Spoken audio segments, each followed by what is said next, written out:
Does music give strength to the heart? No. Music does not give strength to the heart, brothers and sisters.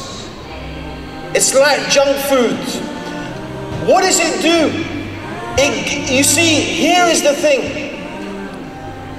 That music occupies the space. Here's your heart. It fills your heart. It does. It fills it. It gives you the feeling. It gives the appearance of being something that is nutritious. You feel happy for a bit. While you're listening to music, you feel happy. As long as you're plugged into it, you feel happy. But when it's gone, when you're alone, your iPod is broken, right? Then what? So then you realize how empty your heart is. Then you realize how weak your heart is. Then you realize that really empty hearts, that's what it is. Music is just there to fill, and it's the same with movies. It's the same thing. It's the same with recreational sex. It's just a way to fill the empty heart. A way to fill the empty heart. Let me fill it, because it can't be empty. I need something to distract me. Marijuana, acid, coke, heroin, alcohol, the same thing. What does it all do? It's filling the empty heart. But all of this stuff damages the heart. It's not good for the heart. It doesn't give strength to the heart. It doesn't really bring us true peace and happiness.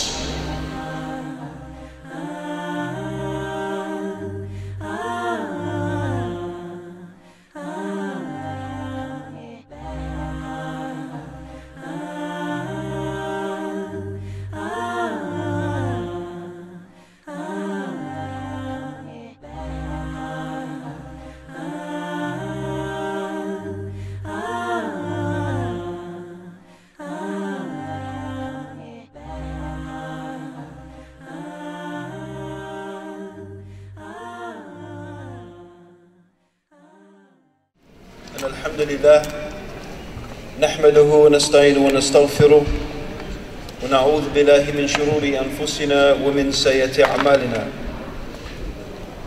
من يهده الله فلا مضل له وما يضلل فلا هادي له وأشهد أن لا إله إلا الله وحده لا شريك له وأشهد أن محمدا عبده ورسوله وبعد. We begin by praising Allah. We praise Him, we seek His help, and we ask for His forgiveness, and we take refuge with Allah from the evil of ourselves and from the evil consequence of our evil actions. Whomsoever Allah guides, no one can misguide. But whomsoever Allah leaves to go astray, no one can guide. And I testify that Allah alone is worthy of worship. And I testify that Muhammad sallallahu alayhi wasallam, may Allah's peace and blessings be upon him, is the servant of Allah and His final messenger.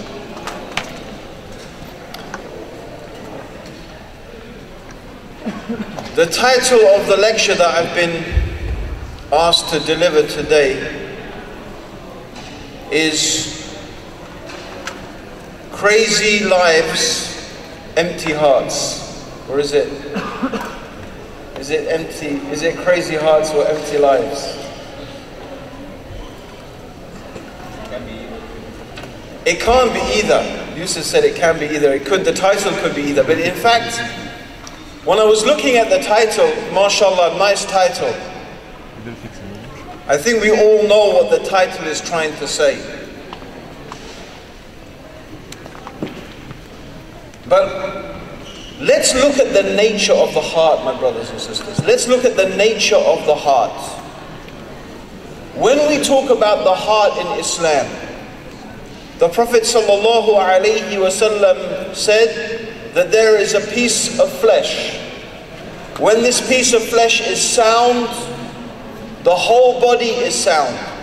When it is corrupt, the whole body is corrupt. And that is the heart.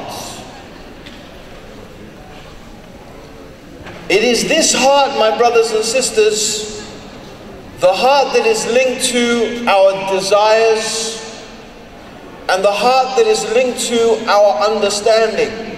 What we understand, how we understand. So sometimes the concept of heart and mind, what is the mind, what is the heart, they are often something that is interchangeable. So it is the condition of our heart that is very, very important. And something, subhanAllah, I realized about all the lectures that I'm going to be giving over the next few days. It's not that many, 3, makes it sound like all the lectures. But the 3 lectures I'm going to be giving over the next 3 days is very much, brothers and sisters, connected to the heart. Whether it is the way we live our lives, the chaos that all too often seems to surround us in the societies in which we live, or whether it is how we judge ourselves and how we judge each other, and who we love and why we love people, and who we hate and why we hate them. It's all connected to the heart. And something very profound dawned on me, my dear brothers and sisters. May Allah subhanahu wa ta'ala have mercy upon you. Something very profound dawned on me when I was doing research into the last topic, my last topic, which is on Sunday, on al-wala and al-bara. A very, very challenging, important lecture. And in preparation for this lecture, mashallah, I actually had one sheikh in England, I don't know if you've heard of him, Sheikh Haytham al-Haddad. They gave him the nickname, mashallah, of the little Uthaymeen. If you know who Sheikh Ibn Uthaymeen is, rahimullah, he was one of the students of Sheikh Ibn Uthaymeen. In fact, he was a student of many of the big scholars in Saudi Arabia, as well as having studied in other places. MashaAllah, may Allah bless the Sheikh. We spent 40 minutes plus talking about this topic of al-wala and al-bara. And at the end of this, I realized, brothers and sisters, that it is all about the heart. In fact, our deen itself, if you boil it down and if you start thinking about what is this all about? What is Islam all about? What is being a Muslim all about? Yes, of course it is about knowing Allah subhanahu wa ta'ala. Ultimately, that's why we've been created. But this knowing Allah, even this state of knowing Allah, of worshipping Allah, وَمَا خَلَقْتُ الْجِنَّ وَالْإِنسَ إِلَّا لِيَعْبُدُونَ, that Allah is telling us that He hasn't created the human beings and the jinn except to worship Him. Primarily, this worship is what? It's about the condition of the heart. Because if you're making the movements of as-salah, and you are going through the outward manifestations of fasting and making hajj and giving charity, but the state of your heart is corrupt, then those deeds will not benefit you. As the Prophet sallallahu alaihi wasallam was asked about a woman, they said, Ya Rasulullah, there is a woman, she prays a lot, and she fasts a lot, and she gives a lot of charity, but she has a wicked tongue and she harms her neighbors. The Prophet ﷺ said, she is a person of hellfire. She prays a lot, she fasts a lot, she gives a lot of charity, but she has a wicked tongue. She harms her neighbors, she talks bad about people. The Prophet ﷺ said, she's a person of hellfire. What does that tell us? What is behind this? What is behind this is a person's outward appearance of praying, of fasting, of giving charity. If their heart is not pure, and there is this link between the tongue and the heart. The tongue and the heart are connected. As Allah subhanahu wa ta'ala says about the enemies of Islam, those people who attack the religion of God. They attack God. They attack His religion. They attack truth itself. Hatred has appeared from their mouths, but what their hearts conceal is even worse. Hatred has appeared. So what is in the heart? The tongue reflects it. So this woman, she's praying and she's fasting and she's giving charity, but the Prophet ﷺ said she's a person of hellfire. Whereas they asked about another woman, she didn't do a lot of extra prayers, she didn't do a lot of extra fasting, she gave very simple things in charity, but she didn't harm people with her tongue. He said she's a person of paradise. This is to do with the heart, brothers and sisters. It is to do with the heart. And so we need to study this. It's a science. No, we don't need to say it's a science. I don't want to make it complicated. It's not complicated. It's simple. Every one of you can understand it. It has to be. This is the purpose of our life. This is the reason Allah has created us. This is the reason He sent us prophets and messengers, so we could purify our hearts. Now let me tell you the nature of the heart, brothers and sisters. Let me tell you about the nature of the heart. There is no such thing as an empty heart. We do have a phrase, of course, empty hearts. It exists. Do you have something like that in Norwegian? Empty hearts, his heart is empty, her heart is empty. You have something like that? How do you say that in Norwegian? Huh? What? Umayachta. Sounds like Arabic. Huh?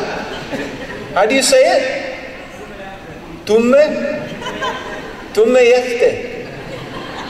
I was practicing some Norwegian today, this morning, you know, but I'll try it out on you later, inshallah.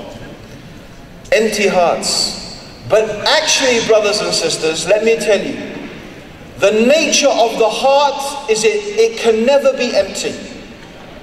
The heart, the nature of the heart is it always has to be full. It has to be full. So the heart is like a vessel, a container.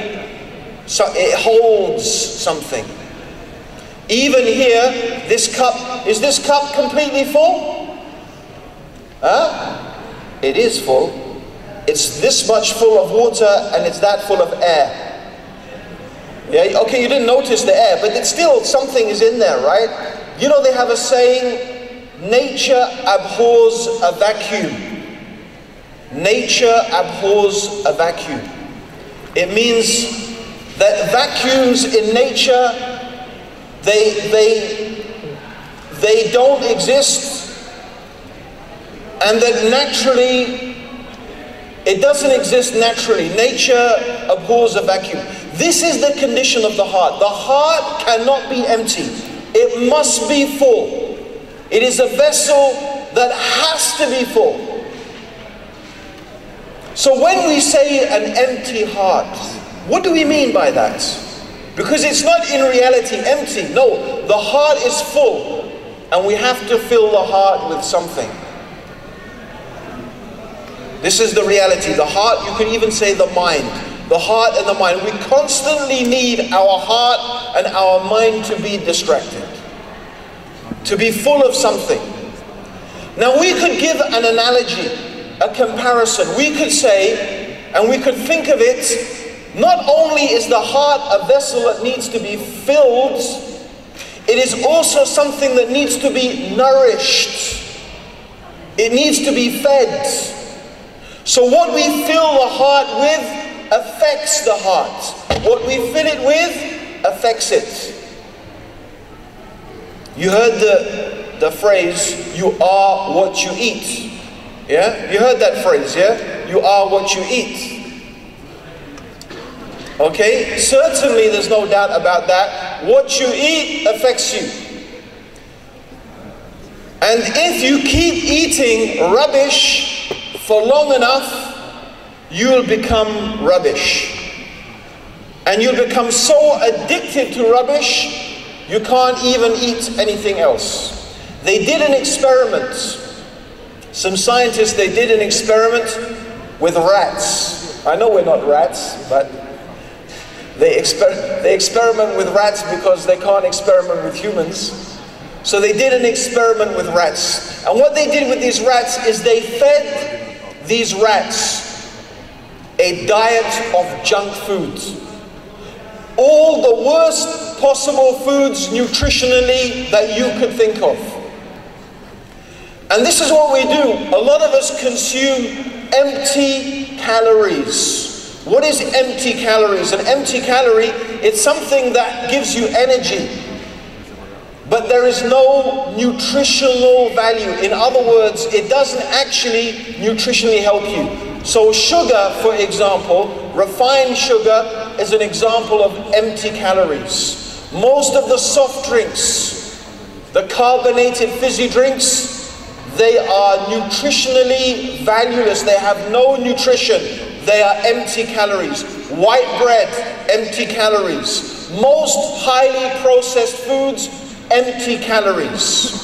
So they give you energy, but actually they don't contain any vitamins, they don't contain any nutrients, they don't actually help build the cells of your body, because your body is made of cells, right?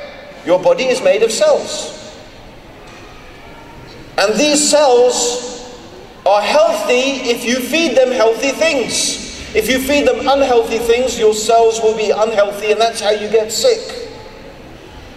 That, and there's another thing that makes, of course, your body sick, and that is toxins. Things that damage your cells, poisons and toxins that damage your cells. So they took these rats and they fed them junk food. The worst type of food. Donuts, sweets, everything, the worst stuff. Coca-Cola, you know, whatever, right? They fed them all this junk. They gave them an exclusive diet. Then, what they did is after some time, I can't remember, 2 months or something, just 2 months, they started trying to feed the rats proper food. Proper rat food, the things that rats normally eat.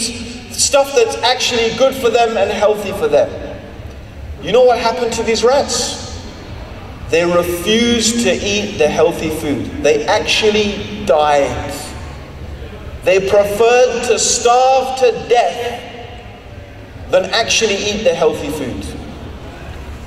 This is how the addiction of eating the junk food had gone so far that they actually preferred to die than eat proper food. It's the same with the heart, brothers and sisters. It's the same with the heart. You see, you can feed your heart. Your heart, there are things that sustains the heart. What gives life to the heart? What gives life to the heart? This is not something that science as yet can tell us. This is something we know from the one who created the heart, the one who created us. And I'm talking here about the heart, the spiritual dimension. What gives life to the heart? What gives life to the heart is the remembrance of Allah. Again, when I say the remembrance of Allah, brothers and sisters, I don't mean Allahu, Allahu, Allahu, right? No, I don't mean that.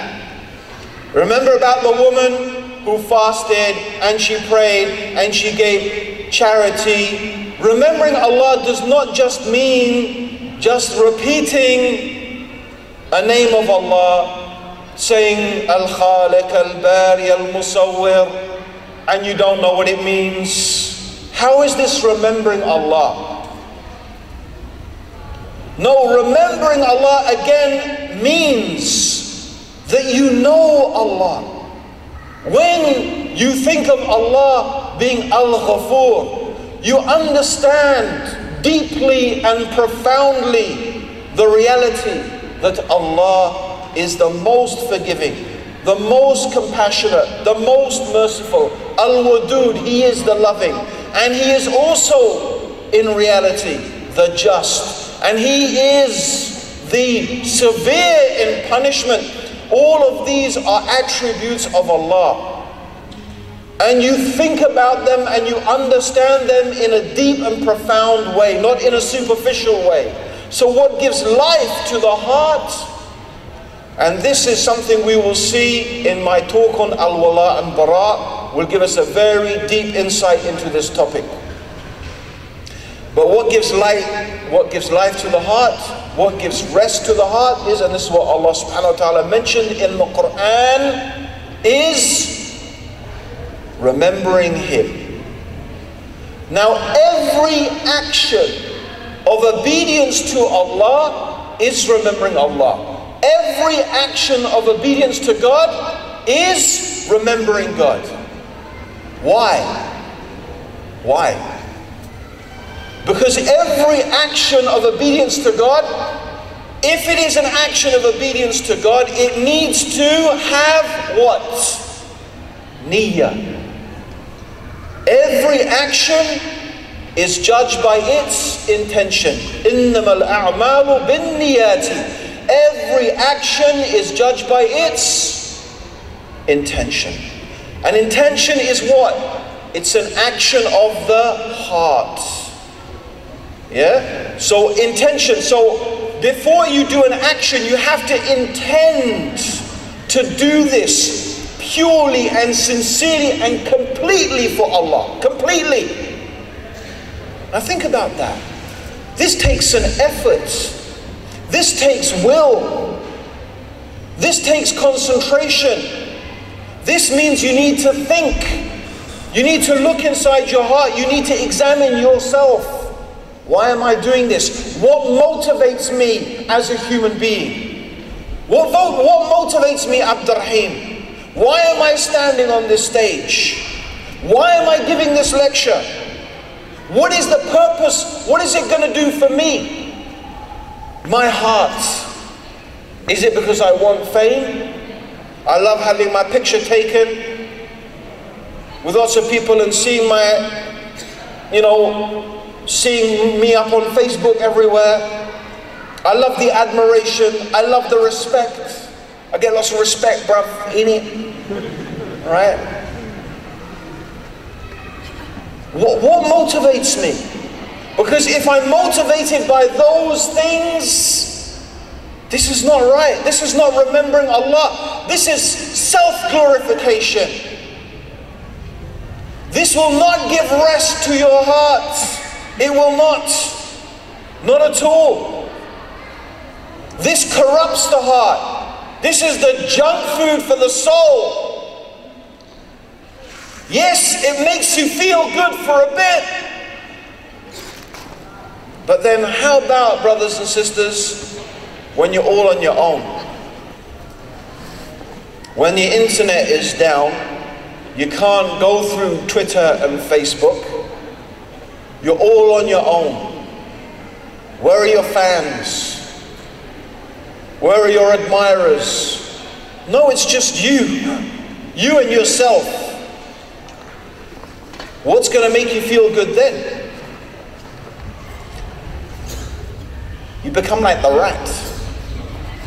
Those rats. You feed yourself junk food.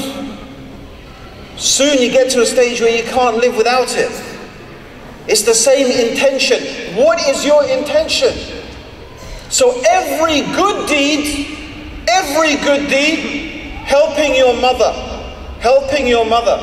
mashallah, is one of the most important things in Islam, to obey the parents and be kind to your parents. One of the most important things is kindness to the parents and obedience to them. But why do you do it? What motivates you? If you're being nice to your dad because he's going to give you an iPad,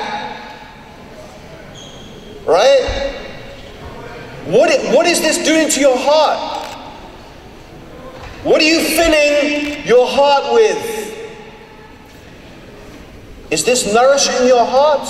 Is this remembrance of Allah? No. But when you do the action, or wife, when you do the action for your husband, something that he likes, something that pleases him, something he asks you to do, and you do it, why? Because you want to win his love. It's natural, you want to win his love. You want to win his approval. You want him to admire you even more. So here's the thing, sisters. When you do that because you want your husband's love and admiration and respect, and you want him to admire you, then you're happy to obey him. But how about the day comes when you don't admire him, you're upset with him, you're angry. Maybe he's not giving you the attention that you want. Then what? You disobey him. Then you don't listen to him. Is that right? Is that what a Muslim is supposed to be? No. The same with the husbands. What you do to please your wives. Why do you do what you do? Is it motivated by your love for Allah? Your intention to please Him? Is that why you buy her this and you buy her that? Because this is pleasing to Allah? Or you help her in the house cleaning the dishes? Or you do that because you want something from her? That's how I get on her good, so I'm going to help her out. Okay, then what? No, brothers and sisters. You see, here's the important thing, niyyah. You see, we watch these movies, well, hopefully you don't watch these movies, but people, they watch these movies and they see this love and the so-called Hollywood and Bollywood love. And they try to build their marriages on these things. But this is junk food for the soul. It's junk food for your heart. It gives you a buzz for a bit, but it's got no nutritional value. It doesn't help your heart grow. It's not really giving your heart what it needs.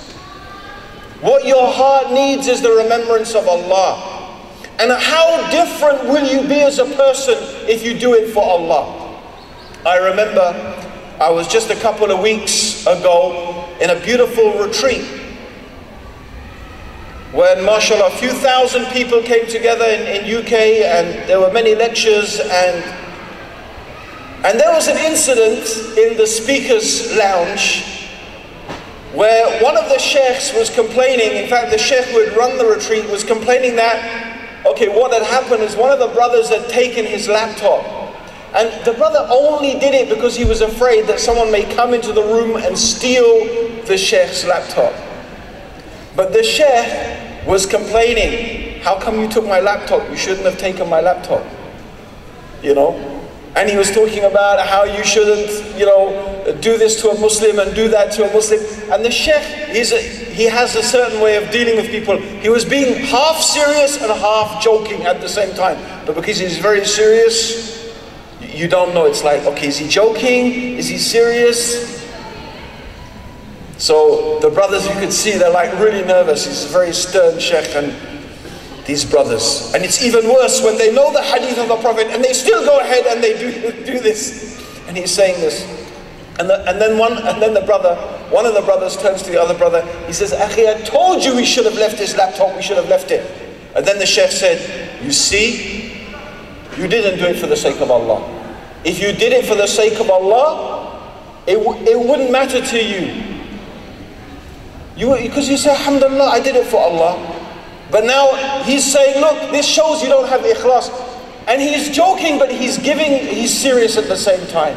He's giving them tarbiyah. At the same time as he's joking, he's telling them, listen, if you have ikhlas, if you really did it for Allah, it wouldn't bother you, because you'd say, I did this to please Allah, not to please the Sheikh. I did it for Allah. So if the Sheikh is angry with me, it doesn't matter, because inshallah Allah will reward me. If my husband doesn't appreciate what I've done, it doesn't matter, because I did it for Allah. If my wife doesn't appreciate the effort I made, it doesn't matter, because I did it for Allah. If my parents don't appreciate and thank, it doesn't matter, because they didn't do it for them, I did it for Allah. How will this feed your soul, brothers and sisters? Can you imagine the heart of this person?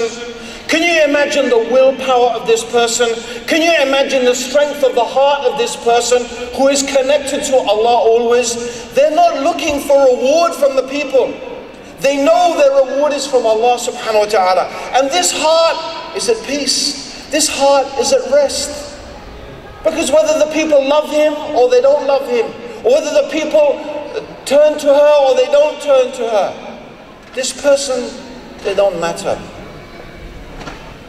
It doesn't matter to them.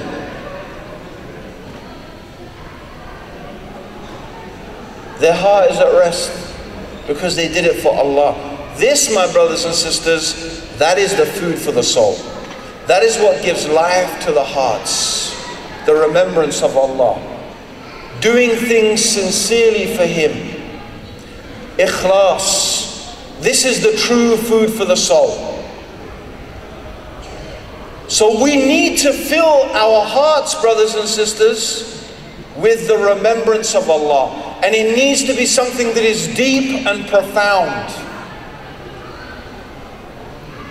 And this is how we make this connection. This is through this heart that we are connected to Allah subhanahu wa ta'ala. It is through this heart we are connected to Allah subhanahu wa ta'ala. So this is what we need to take care of, purifying this heart. Removing from it and keeping away from it the things that harm it. As we said, the same analogy about our bodies. What do we feed our bodies with? We need to feed our heart with beneficial food. We need to feed it with what will benefit it, with what will make it strong, with that which will give it rest and peace. And this is what we find, brothers and sisters, everybody is looking. People have got crazy lives. Their lives are crazy because their hearts are filled with those things that gives it no real value. And really the analogy with junk food is so appropriate. Music. Let's talk about music. Some people, they say music, how, even you find many non-Muslims, even when I was a kafir, if someone had told me music is forbidden, I would have said, you're crazy, man. What are you talking about? I mean, you know what I used to say? We used to have a phrase at school, and my school was a Roman Catholic monastic boarding school. We used to say, music is life. Music is life. That's how we used to think of music.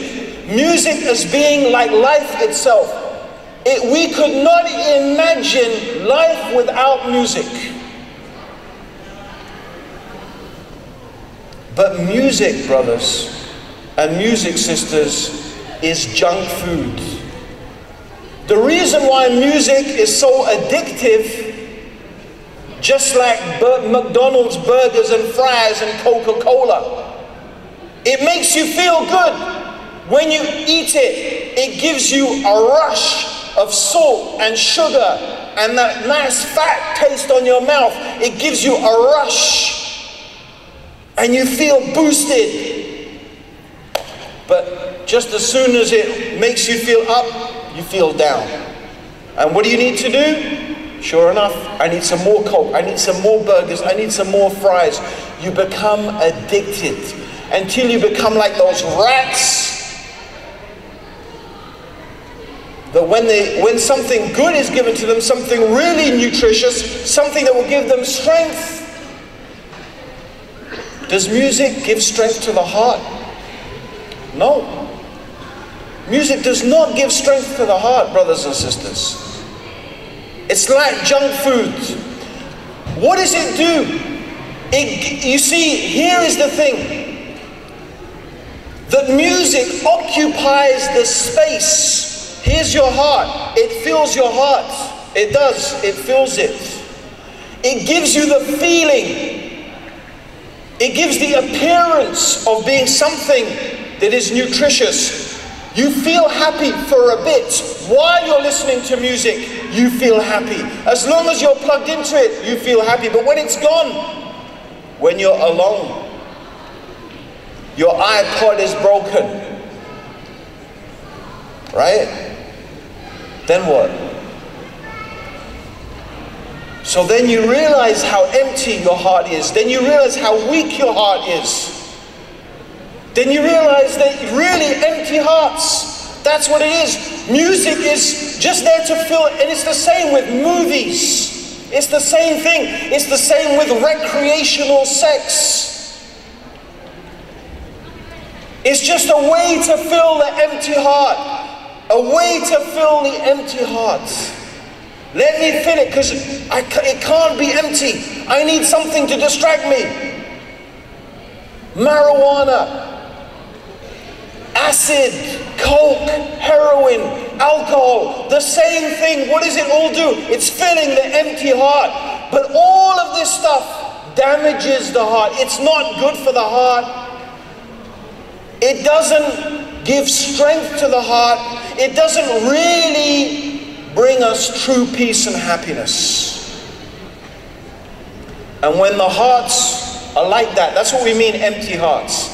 When we talk about empty hearts, they're not empty, because we still have to fill them. But it means really, there's nothing worthwhile inside the heart. There's nothing of substance. That's what it means, brothers and sisters. An empty heart means, yes, there's something in it. But what is it? It has no substance. It has no permanence. And that is why you have crazy lives. Because your hearts are empty, your life becomes crazy. That is why we live in societies where a kid can pick up a gun and shoot someone because the person looked at him in the wrong way. He didn't respect me. This is not a joke. He didn't respect me. He looked at me in the wrong way and I shot him. I killed another human being. Because what this whole kid's life is about are respect. What respect do I get? Who respects me? Who doesn't respect me? Empty hearts.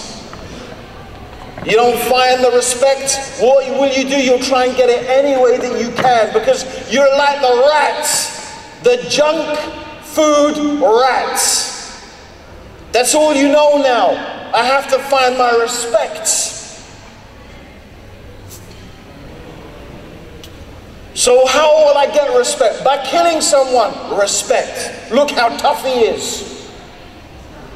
And it's the same, brothers and sisters. There was a time, and I want you to think about this time. In Islamic terminology, we call it jahiliyyah. Ignorance. But Jahiliyyah is more than just ignorance. It's like the wild times, the crazy times. And this is how the empty hearts, brothers and sisters, not just killing another kid, not just stabbing another kid in the neck, as I just heard about an incident just the other day in London. Some 16-year-old stabbed another 16-year-old in the neck, just stabbed him. Why? Some cool school kid killing another school kid. About what? What could be so bad that you stick a knife in a person's neck? And when you find out, you find it's about respect. He didn't respect me. SubhanAllah. How bad is it going to get? It's going to get worse. And you just need to see what happened in pagan Arabian society. There you have a people immersed in ignorance. The most backward, ignorant, vile people on the face of the earth. The Arabs. The Prophet Muhammad sallallahu alayhi wasallam said, Allah looked upon the world and its people and hated all of them, except a few of the people of the book, except a few Jews and a few Christians. There was just no one left of any value. And the deepest, the place on the earth, in the deepest, darkest ignorance was Arabia. The worst.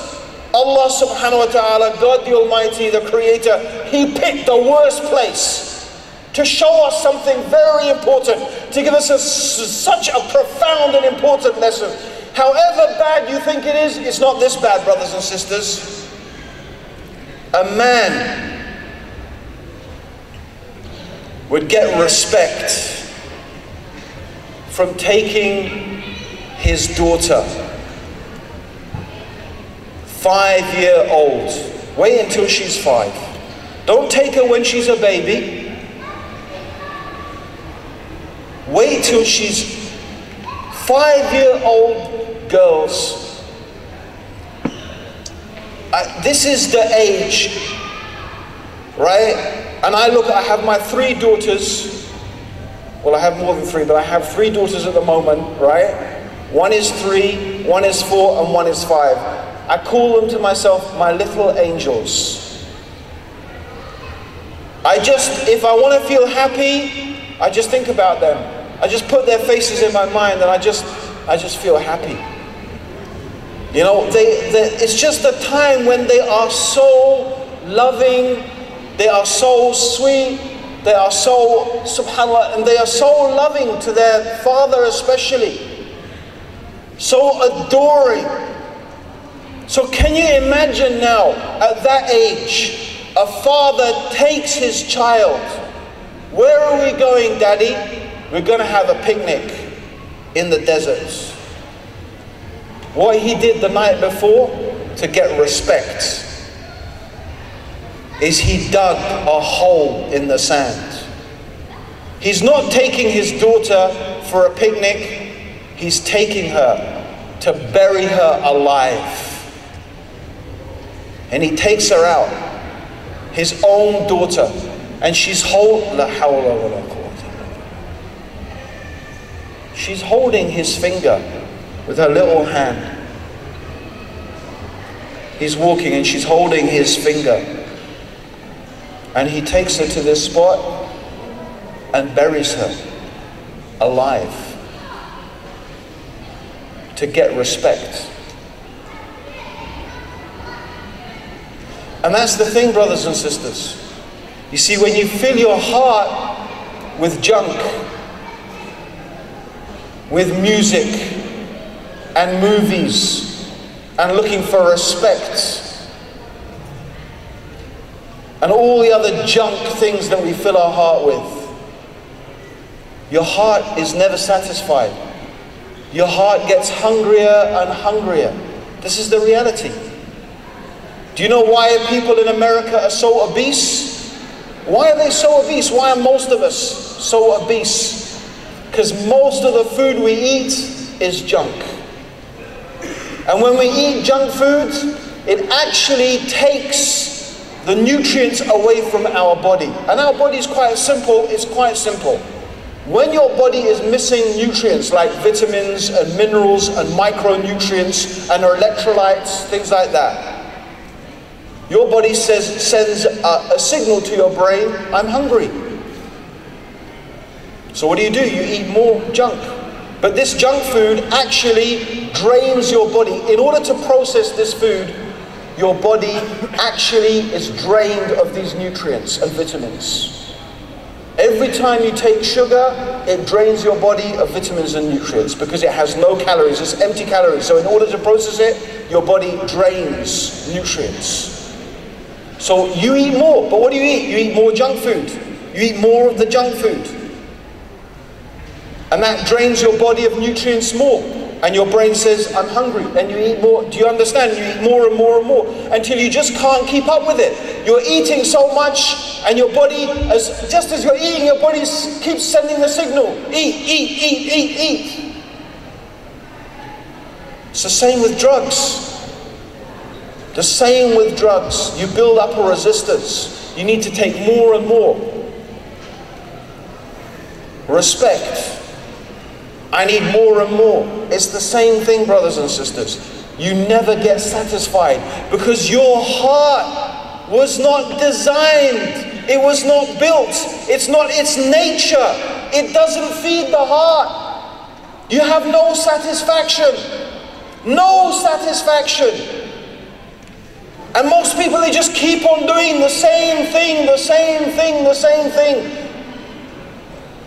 The same mistake, filling their heart with junk. And that's why it has to get worse. The drugs get harder and harder. The food gets more and more junk food. More and more respect. Whatever it is you're doing, it's not satisfying the heart. And that's how you end up doing what, brothers and sisters? Burying your daughters alive for respect.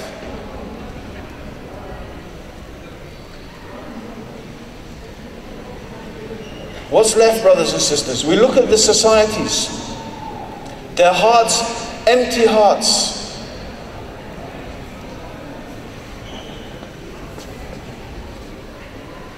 And we see what's happening, the result of that around us.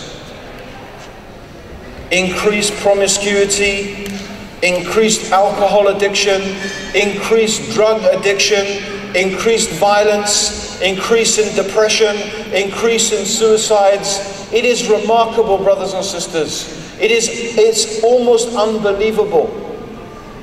How is it that these societies who are so materialistically advanced, have so many resources, have such great material wealth, have really amazing social structures for education, for medicine, for social welfare, yet people are depressed on unprecedented scales. Empty hearts.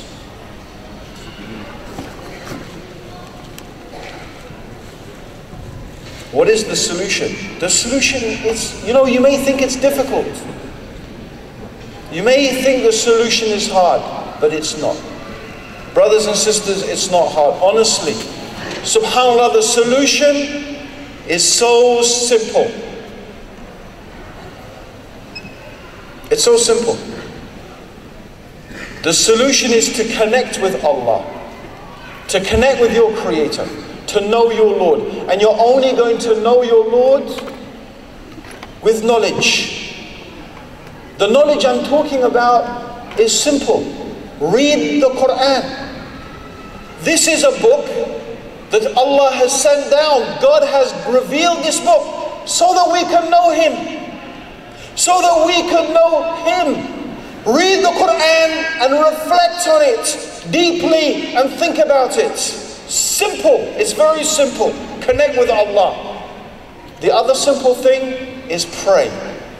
When I say pray, I don't mean just make dua, supplicate. No. Establish the ritual prayer, but not in a ritualistic way. Establish the ritual prayer, as-salah, but not in a ritualistic way. Establish the prayer with your heart. Pray, make a salah with your heart.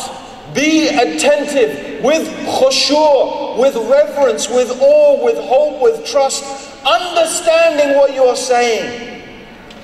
Understanding what you are saying when you say Allahu Akbar. What does that mean? Allahu Akbar. Just that. Allahu Akbar. Just think about Allahu Akbar. It doesn't mean God is the greatest. It literally means in Arabic, Allah is greater.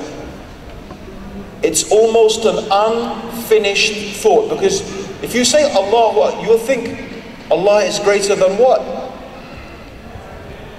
Whatever you can think of, Allah is greater. Subhanallah.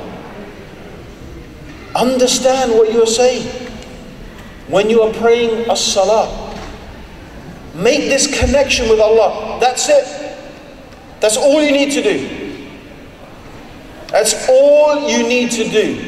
Read the Quran with understanding, think about it, and establish the salah in your heart with attentiveness. I guarantee you that if you do that, you will find everything else in your life will change. If you can get that habit and you can make reading the Quran in a language you can understand and thinking about it deeply and establishing a salah with understanding, if you can do those simple things, you will see your life will be transformed. Honestly. And you know what? You will not need that junk food for your heart anymore.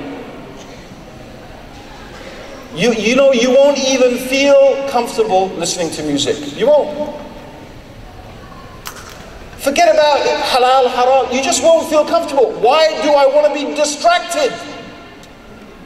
That music is distracting me. That music is taking me away from what is making my heart feel happy and content and at peace, which is my connection with Allah. You won't even like it. These haram things. It just will not appeal to you, because you're tasting what is really good for you. You're experiencing your heart now coming alive, your heart being fed with what is good for it, and your heart will grow in strength, and it will feel peace, it will feel sakina, tranquility. So brothers and sisters, the solution for our crazy lives is to remember profoundly and deeply our Creator, Allah subhanahu wa ta'ala. And this is what gives life to the hearts. Allahumma salli ala Muhammadin wa ala alihi wa sahbihi wa sallam. Assalamu alaikum wa rahmatullahi wa barakatuh.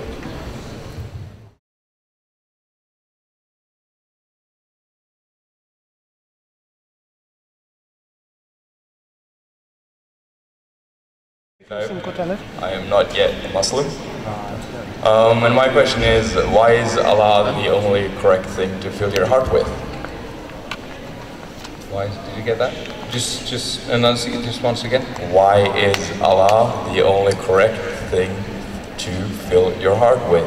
Oh, why is Allah the only correct thing to fill your heart with? The remembrance of Allah. Thank you very much, my brother.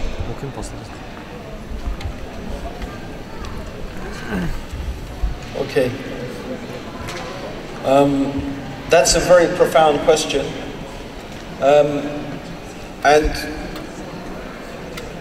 the only answer I can really give you is that's the nature that God gave to the heart. Yeah? So it's not something, you see, I suppose understanding this answer I have given goes back to something very important, and it's a whole nother question.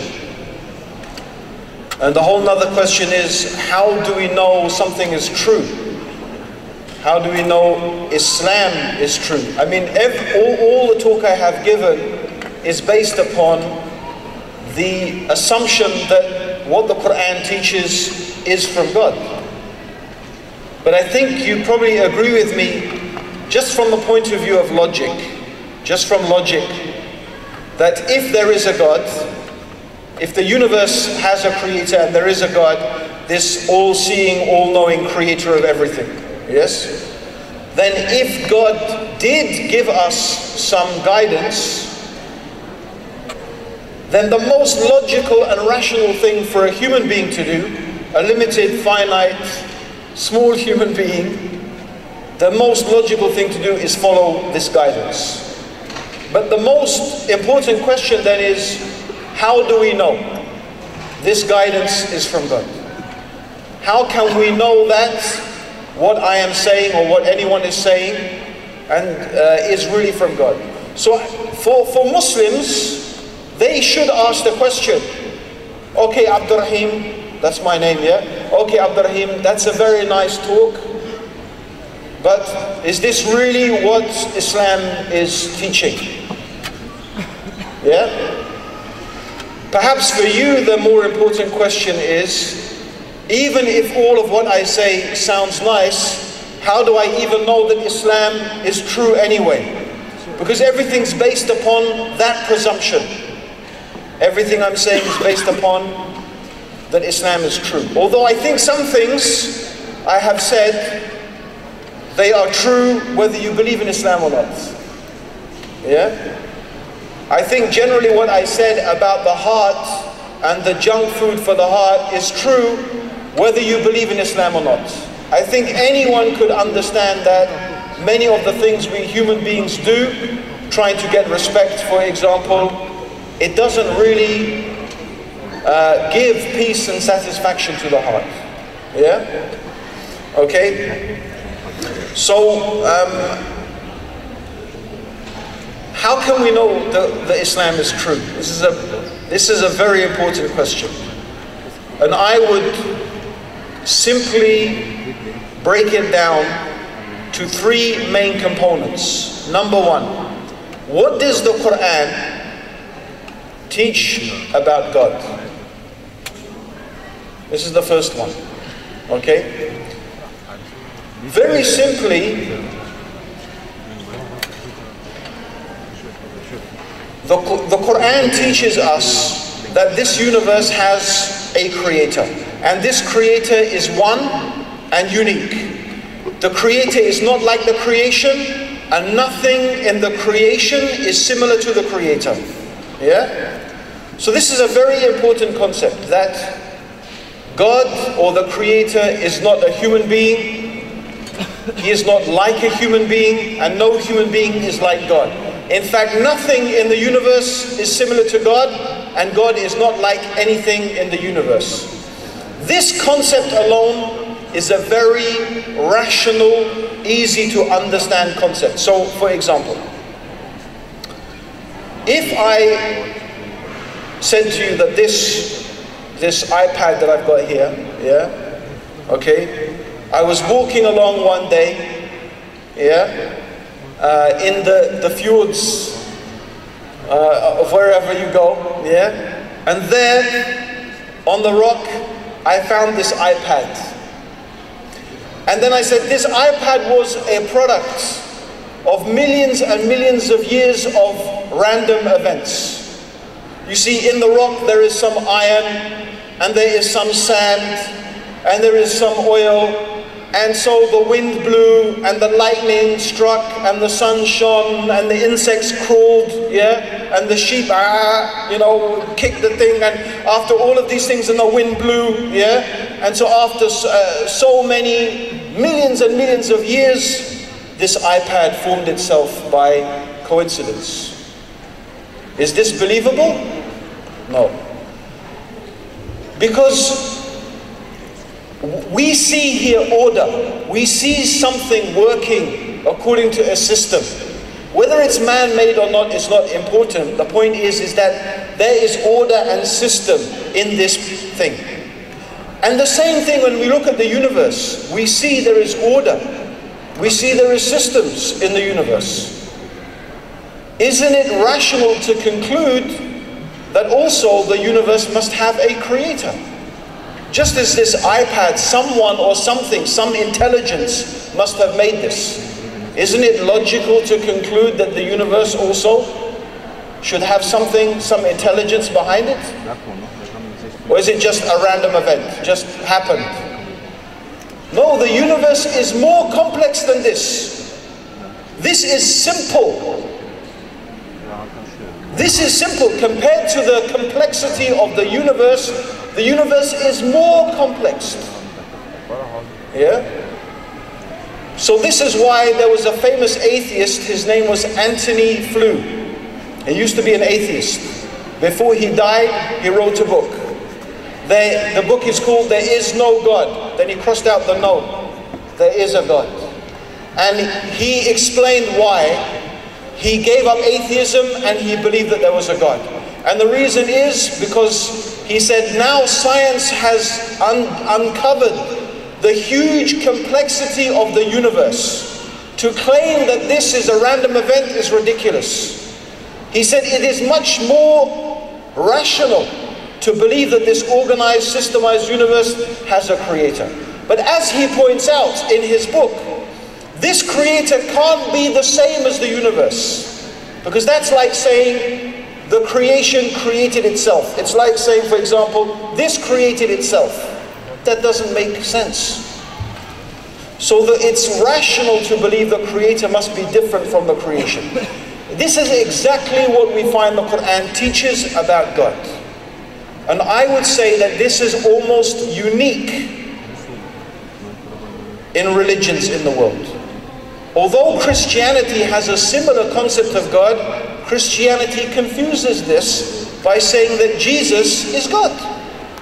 He is a man who ate food, he breathed air, he's a limited, finite being. This doesn't make sense. How can something be infinite and finite, created and not created at the same time? It is not rational. So the first thing I would say is that the teaching about God in the Quran is very rational. The second thing I would say is if you look and read the Quran, one of the things that will amaze you is the Quran does not read like a book written 1,400 years ago. And I say this in respect to the descriptions in the Quran of the natural world. Yeah? For example, how would a book 1,400 years old, or how would anyone 1,400 years ago in history know that the mountains have roots? How would someone know this information? That the mountains have roots. In fact, it mentions like a tent, the peg of the tent, it describes like roots like the peg of the tent, meaning it goes down into the earth. From where does this knowledge come from 1,400 years ago? How would a book 1,000 or anyone living 1,400 years ago know about the common origin of the universe? You know that now pretty much science has agreed that the whole universe was one piece, a singularity they call it, the singularity, and from this came the Big Bang. Yes? Yet the Quran 1,400 years ago, the Quran is saying, have not the unbelievers seen that the heavens and the earth were joined together as one piece?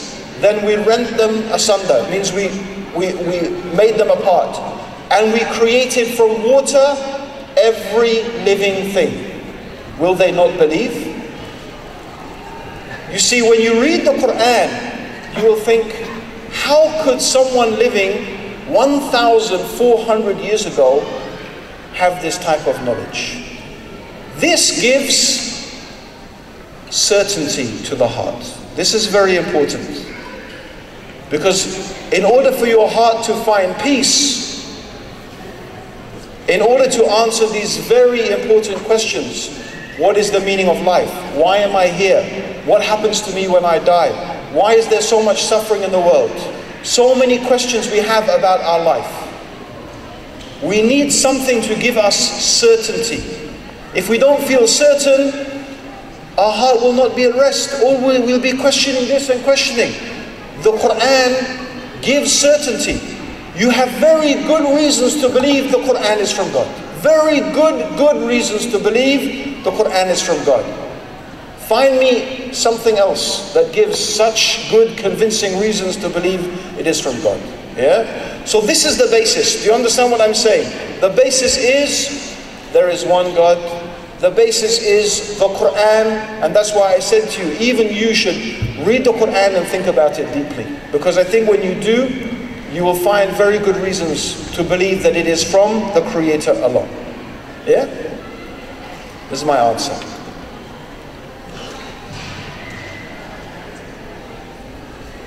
Yeah, it's... Bismillah. My name is Baba. And I have a question. It is how to take out the love of the junk food from your heart when you love to give it the junk food and you know it's bad. Explain it by logic. Okay, this is thank you for this question. Okay. I gave the answer at the end of my talk. Yeah? The answer is, number one, you need to pick up the Quran in a language you can understand.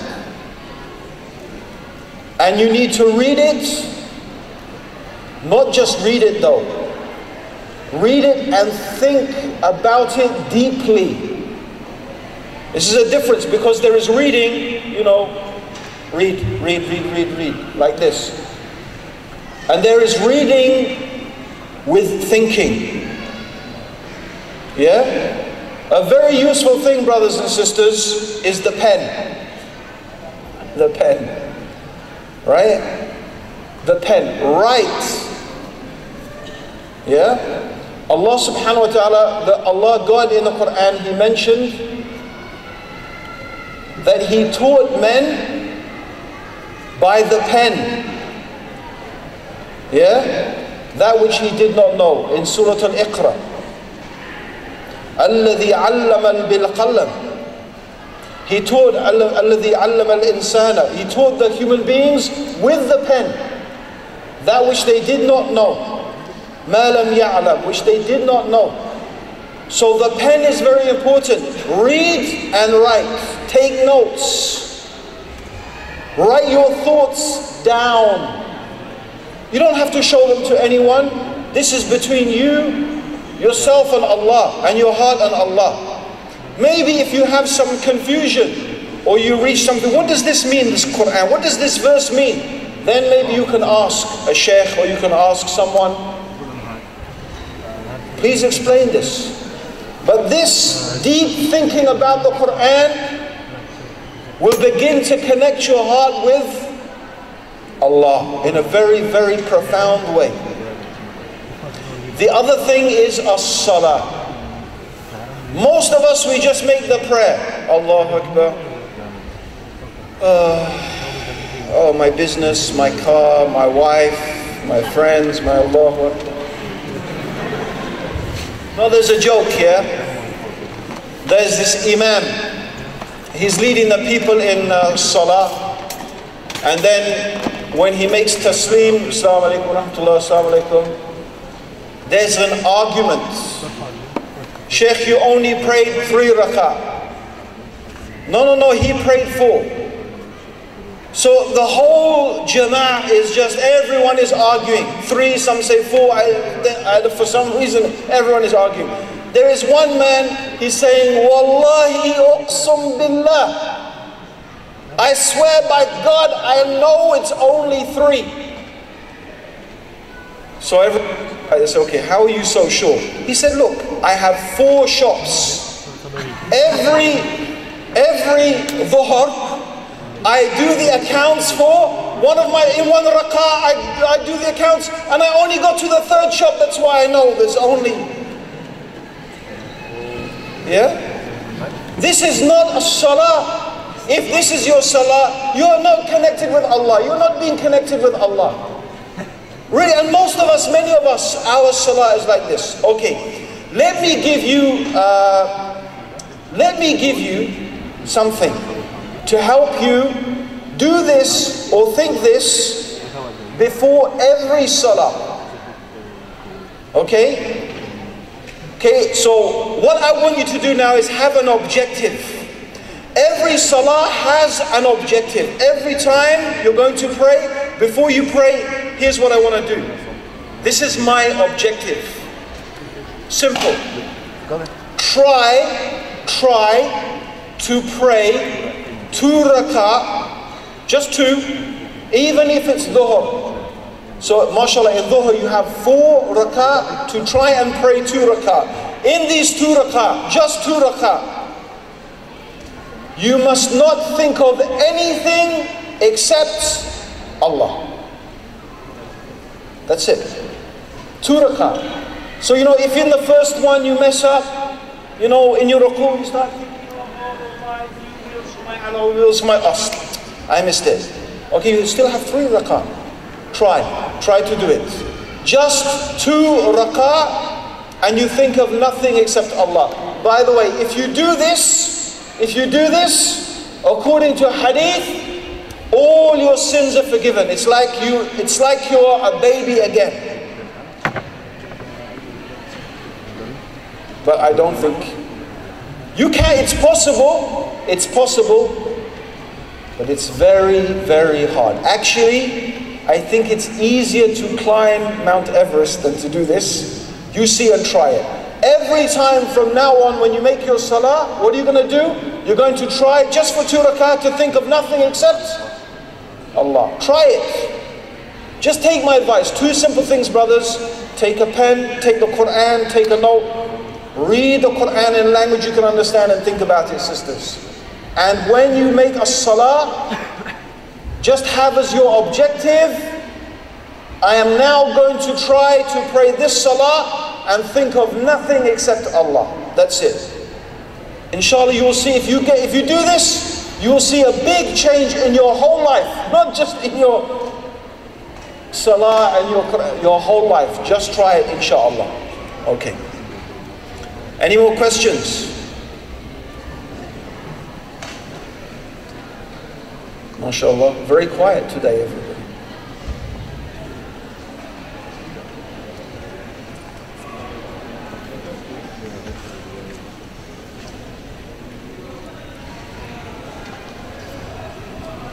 Assalamu alaikum. Bismillah, tawakkul ala Allah, wa la hawla wa la quwwata illa billah. Thank you for the nice speech. I like the speech about the empty hearts and the crazy lives and how it make people actually start to shoot at each other. What I have noticed among some of the Muslim societies is that when they empty their hearts with that sort of junk food, they sometimes tend to fill it with hatred, especially against each other and okay. So my question is regarding that you said that it's important to fill your heart with love towards Allah. I've seen Muslims who actually promote hate towards each other, towards other Muslim minorities. And I've even seen that they promote killing of Muslims they don't agree with. And lately in Belgium, for a couple of months ago, it was some Salafis who attacked a Shiite mosque, burning the mosque, killing the imam in the mosque, saying that they come to heaven having dinner with the Prophet. So I wonder, what is your opinion about Muslim promoting hate toward each other? Thank you. I'm going to, sister, thank you for your question. It is a very, very, very important question. But insha'Allah, I will deal with this topic. The whole of my lecture on Sunday, Al-Wala and Al-Bara, is on this topic. So my whole lecture will be on this topic. So I don't want to preempt the lecture by answering your question here, inshallah. It's a very good question, but this topic I will deal with on Sunday, inshallah, when I give my speech on al-wala and al-bara. You are correct, by the way, what the sister has said. And unfortunately, this is, this has some truth to it, that some people, they fill their heart with hatred. They fill their heart with hatred. And as we will discuss on Sunday, actually hatred, some degree of hatred is a normal and a normal, natural reaction of the human being. It's normal. Love is natural, hate is natural. It's something the heart cannot avoid. It's designed like that. And it's designed like that by God for very good reasons, which we will talk about, inshallah, on Sunday. But this is the topic it links. You see, how we behave, how we react is all linked to this state of the heart. So there are many extremes, you see. You will find some people, they fill their heart with love, which is very beautiful. Okay, but unfortunately also, if you only fill your heart with love, you will not protect yourself from things that will harm you and that will harm your heart. This is why, although I don't like the word hate, the word hate perhaps is very strong, but you have to have the condition of your heart that you turn away from things and you repel things. So your heart should be attracted to some things and repelled from other things. Anyway, this is the topic of al-wala and al-bara. I don't want to go into it, and we'll discuss it on Sunday, inshallah. But thanks for the question. Make sure you come to the lecture on Sunday, inshallah. If I'm alive still. If someone doesn't kill me, doesn't like me. Inshallah. You never know. Subhanallah, you never know. Okay, anything else? No, it's very quiet in Norway today. You're all tired, it's been a long day, yeah?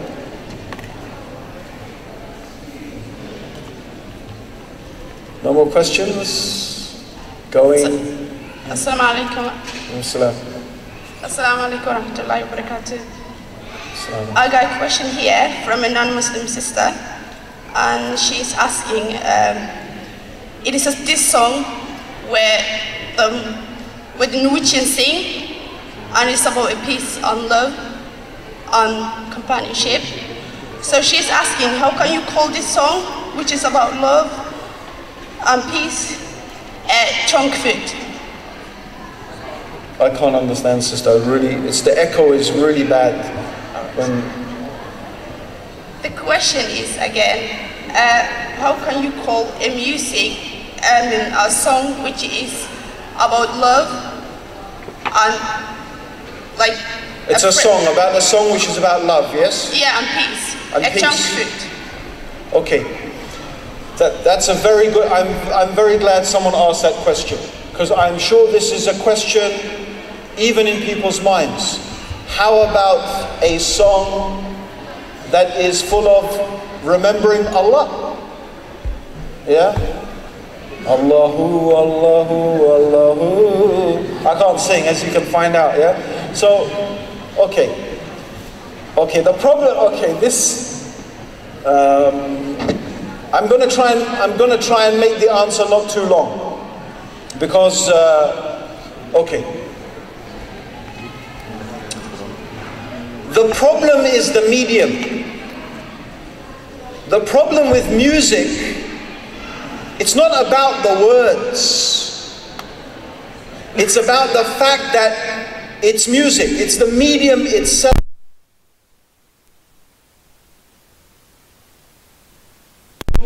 The problem, okay, what gives strength to the heart? Let's go back and examine this.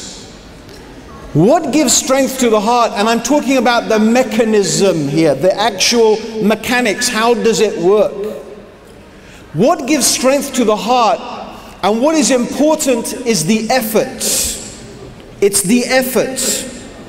Yeah? Okay? It's like building your muscles. It's like getting fit and like getting strong. There is no shortcut.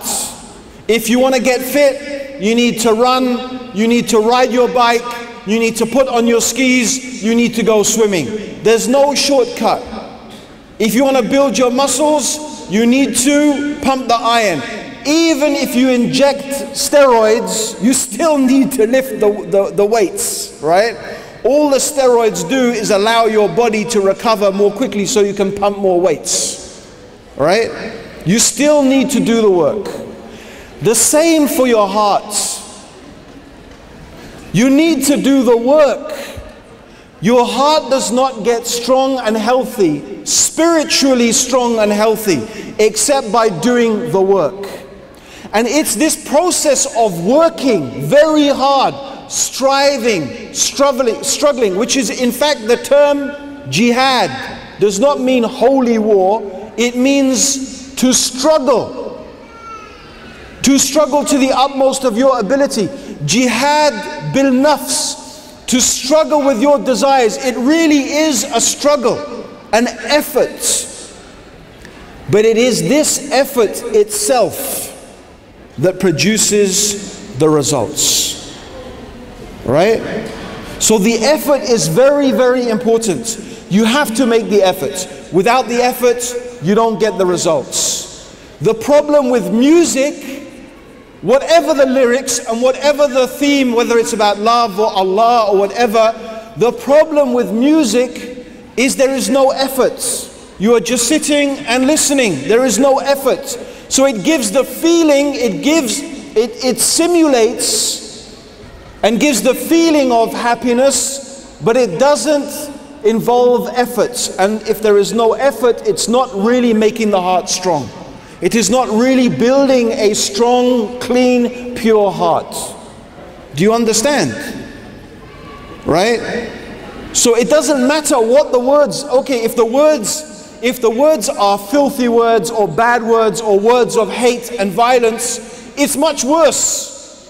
It's much, much worse. But here it's a question of degree, because the problem is the medium itself. It's a passive medium. It's a passive medium. It's not, you are not active in this medium. All right?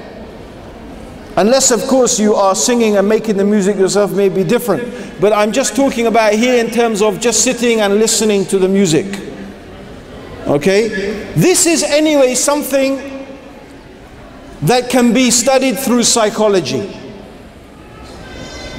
Even this is something that is known to in terms of psychology. Optimal experience, which is something that produces happiness in the human being, is a product of, or a consequence of, working hard to achieve a specific objective that is not too hard and not too difficult, but you're always pushing yourself on the edge of what is possible, right? So as long as you can do it and you can achieve it and it's not too difficult and you're pushing yourself, when you achieve it, you feel an amazing sense of satisfaction. This is what is giving life to the heart. Music is not like, it doesn't produce that. It's just passive. Yeah?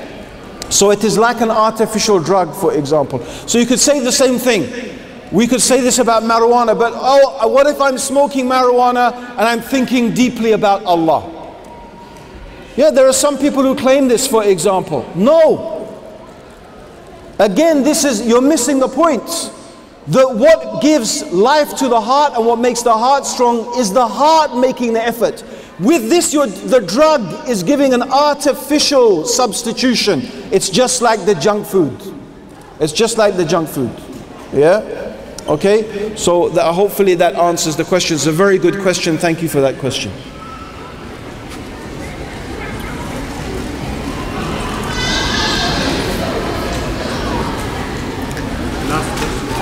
Okay, the last question. Okay.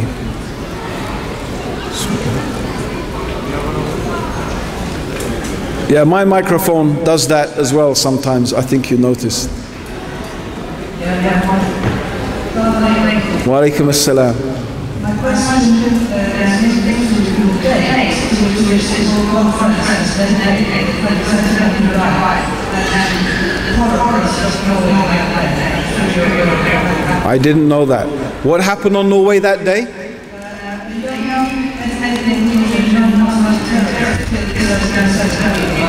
On this day? Okay. Yes.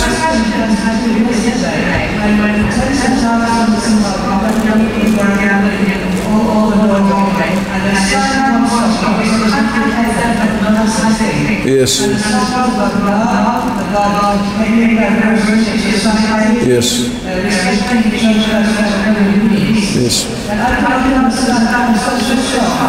Which was remarking of protests against killers being hospital. Thank you for your attention. Yes, that's a very nice question.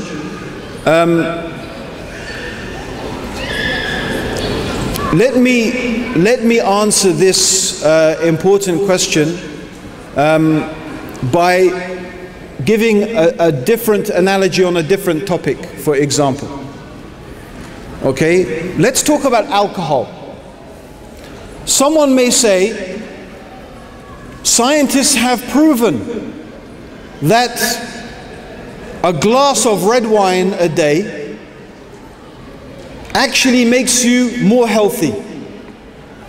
What is wrong with that? If we just have one glass of red wine a day, it will make you more healthy, it will prolong your life, it is full of antioxidants, it has health benefits. How can you say alcohol is bad? How can you condemn alcohol when we can prove that it has this benefit? I would say the same thing, the same thing you could say, look, this song has done this and that and that. How can you say music is bad when, okay. But you see, there is a principle in, actually, if all human beings applied this principle, it would be amazing. But this is a principle in that the Quran teaches that God gives us to lead our life. The Quran actually says, in alcohol there is some benefit. There you go. The Quran says, in alcohol there is some benefit. But there is also much harm. And the harm is much more than the benefits. So here is a rule we have. Because there is benefit, so I'm not denying, sister, that there may be some benefit in music. There may be some therapeutic benefit. There may be the benefit that you said, maybe. But in general, when you assess the whole topic, and you look at music in general, and the effect it has on the heart in general, right? Then the effect is, as I said, the same with alcohol in general. And then the principle is, you don't do something that has a small benefit when in general the benefit is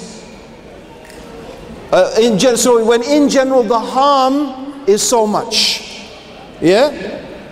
And the reason is simple, because this unfortunately is opening the door. And here's the door. If I have one glass of red wine a day, okay, one day if I have two, what's the harm? Or three, or if, okay, I just get drunk once a year at Christmas, what's the harm? Or maybe twice a year, or maybe now 3 times a year. Do you understand? It is better just to say, no, we cut this all together and we don't do it, because the benefit is there, but it's not enough. It's not enough. In fact, the harm of alcohol is too much. It's actually one of the things that confuses me about Western society, that has prohibited cigarette smoking, more or less, not prohibited it, but made it, so difficult to smoke, and drugs. And how is it that alcohol is still consumed and allowed to be consumed? It's a poison.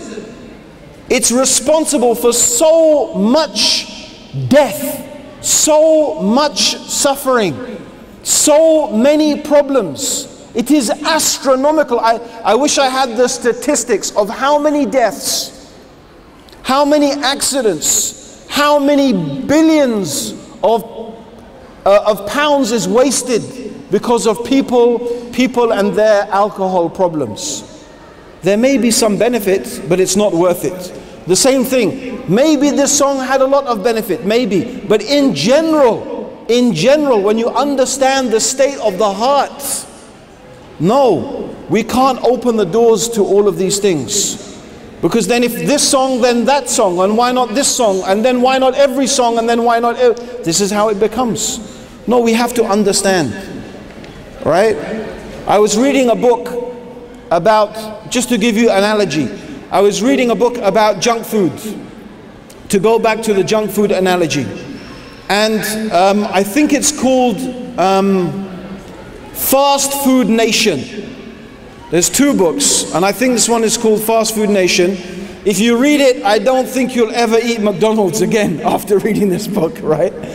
They ask nutritionists in America, the guy, he asks some nutritionists, he asks about 5 or 6 of them, how much junk food do you recommend is, tolerable, is safe? Some people said once a year. Some said twice a year. Another one said never, don't ever eat it, right? So here's the point, is that okay, once a year, but what's the nature? So the best thing to do is just to leave it, okay? So that's my answer, inshallah, to that very excellent question. Thank you very much. And I think also, brothers and sisters, really, the effect of people really purifying their hearts, filling their hearts with goodness, filling their hearts with the remembrance, the true remembrance of God, will be better than any amount of singing and, those type of things. Okay, because the cure of the sickness that we are suffering in the world is something very deep and very profound, and I do not believe it can be solved with songs and movies. Okay, I don't think so. I might be wrong, but I don't think so, and God knows best. May God bless all of you, and may God guide all of us closer to the truth. Assalamu alaikum wa rahmatullahi wa barakatuh.